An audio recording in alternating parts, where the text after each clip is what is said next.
Bisa makasa di kenyang gonjang boyer fugidu. Sabli bali behi irata kitali fi. Ni juga kicisan agasi ga mojira isunya talega abe ansarota diga gudu khanga jamsa diga tutaga kisira kana abe. Obolin jombana moti bilen samara Bejal general rari ramajan sunggara Raya ikisabila kanggoro fora Manaya biegara Nete isaran kabe bariche bochisu Isari kabe senile bochisu Gata yero satu Guya umisa zabara Dura gara rube Wale punta kaba Dibicha baroda unge gana machire tasa Nakakama bokise tu iba gutu nasa Makasa jika saupa tabusuna gara firare Abanda panango dituri kuno mare Eruba nani ni roba tungawe tu takona nasa turi age di bakwachi sutara Eko gara di tu roba kanjo janta pion mata Bunga jalan cuagani boy yang sare tu pada Ene tu di roba boleh diukur hale Yoy mani nyores leko tak hapale Aha, man asal tu tiro isi montane, bona jauh kita sahabat yang tulis ini kan ada, lenci leka teoson dulu leka mali tidak ada, lenci leka teoson dulu leka mali tidak ada.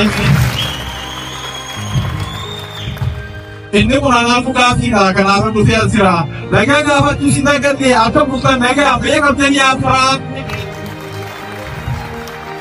Mereka nega apa yang sarang karan kuno nanggo jiratani nanti ada so ekspresi ini itu ada beri nancomo.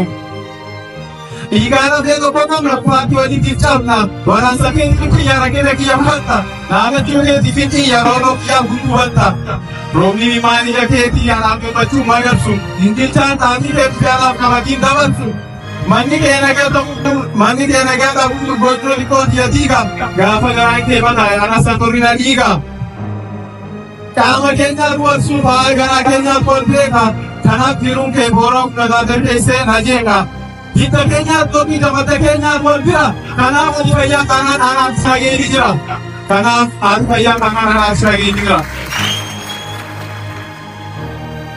Onda fugu, bagai negara nafsurat, negara tunggal kuda, negara baju lain mana.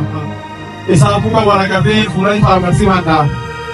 Mani, oso negara tuan ya, karena negara ada negara tiap berani. Jadi orang Kenya tu kau harap gak baru salita berani. Karena nanti mereka pada bahasa dia baca sih, mani resmi sebut ada Kenya miruaci. Bagi negara itu tak negara gara kata ni pada bilang kata ni, taksi dan tu yonje selalu berjaya.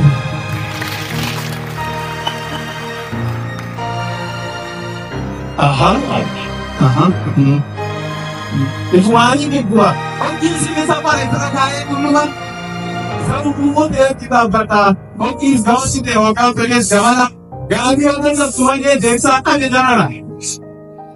Apa juga ubat senegal itu orang kita, langsung tersat kita, agan pemere bapak mamilan tas kita, logis gambar turun, sekarang kita mau ganti gambar, apa sih lain ganti?